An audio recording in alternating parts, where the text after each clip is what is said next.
Assalamualaikum warahmatullahi wabarakatuh.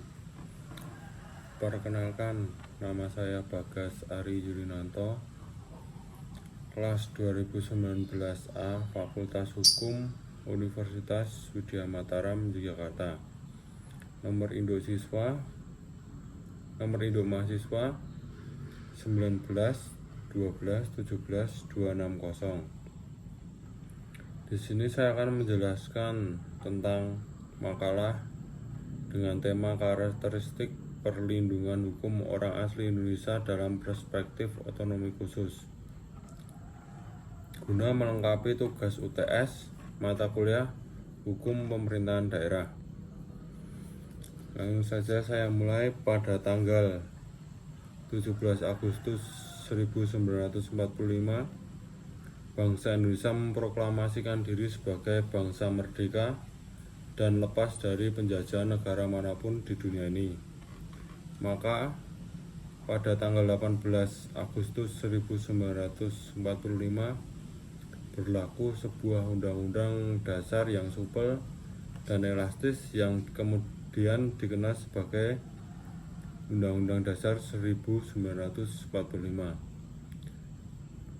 Jauh sebelum proklamasi kemerdekaan 17 Agustus 1945 tersebut, pada dasarnya ide atau gagasan satuan pemerintahan daerah yang otonom sudah menjadi perdebatan para the founding father kita.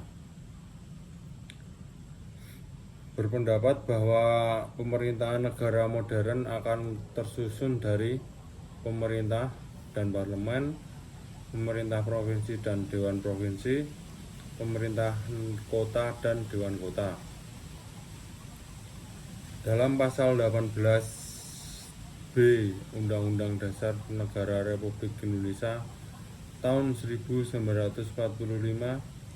mengatakan bahwa negara mengakui dan menghormati satuan-satuan pemerintah daerah yang bersifat khusus atau bersifat istimewa yang diatur dengan undang-undang. Ketentuan pasal 18B Undang-Undang Dasar Negara Republik Indonesia tahun 1945 ini menyiratkan bahwa negara Republik Indonesia memberikan peluang kepada daerah yang menyelenggarakan otonomi khusus, daerah khusus manapun daerah istimewa seperti daerah Papua, Nanggro Aceh Darussalam, DKI Jakarta, dan daerah istimewa Yogyakarta. Daerah-daerah yang mendapat perlakuan khusus dalam otonomi, baik otonomi khusus daerah ibu kota maupun daerah istimewa, diantaranya yang pertama Provinsi Irian Jaya yang diberi otonomi khusus dalam kerangka Negara Kesatuan Republik Indonesia. Otonomi ini diberikan oleh negara Republik Indonesia melalui Undang-Undang Nomor 21 Tahun 2001 tentang otonomi khusus untuk Provinsi Papua. Yang kedua, pengakuan negara atas keistimewaan dan kekuasaan daerah Aceh yang diberikan melalui Undang-Undang Nomor 11 Tahun 2006 tentang Pemerintahan Aceh. Yang ketiga, kekhususan Provinsi DKI Jakarta sebagai ibu kota negara diberikan melalui Undang-Undang Nomor 29 Tahun 2007 tentang Pemerintahan Provinsi Daerah Khusus Ibu Kota Jakarta sebagai ibu kota Negara Kesatuan Republik Indonesia.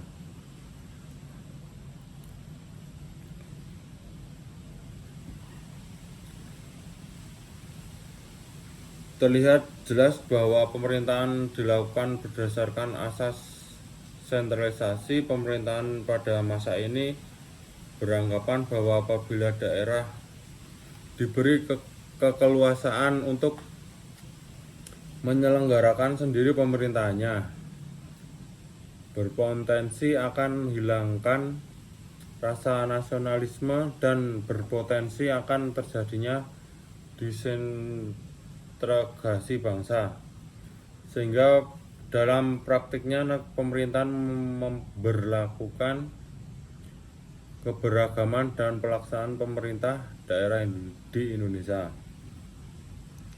Hal ini terbukti dengan pembiaran dan tidak mengakui lembaga-lembaga daerah di Indonesia yang telah lama hidup dan berkembang serta dihormati dan dipatuhi oleh masyarakat setempat maupun daerah. Salah satu tujuan negara Kesatuan Republik Indonesia yang tertuang dalam pembukaan Undang-Undang Dasar 1945 yaitu mewujudkan kesejahteraan umum. Dalam hal ini daerah-daerah tentunya lebih mengetahui dengan pasti kebutuhan masyarakat untuk mencapai kesejahteraannya. Maka pemberian otonomi khusus kepada daerah khusus hanyalah kebijakan pemerintah pusat agar pemerintah daerah lebih leluasa untuk mencapai kesejahteraan di daerah khusus. Pemberian otonomi khusus kepada daerah-daerah ini merupakan bentuk nyata dari janji negara untuk memberikan pengakuan dan penghormatan kepada satuan-satuan pemerintah daerah yang bersifat khusus. Pengaturan mengenai otonomi khusus sendiri terdapat dalam Undang-Undang Nomor 32 Tahun 2004.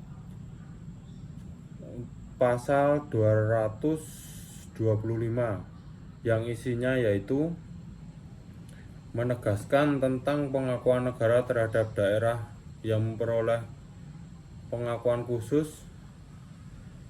Selain undang-undang ini diatur juga dalam undang-undang lain. Dalam pasal 1 huruf B Undang-Undang Nomor 21 Tahun 2001.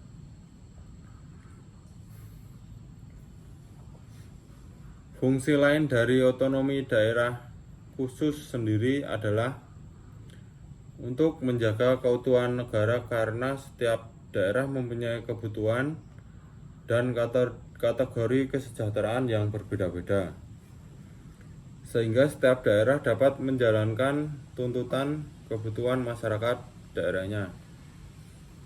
Demikian makalah yang dapat saya sampaikan. Bila ada salah kata, saya mohon maaf. Wassalamualaikum warahmatullahi wabarakatuh.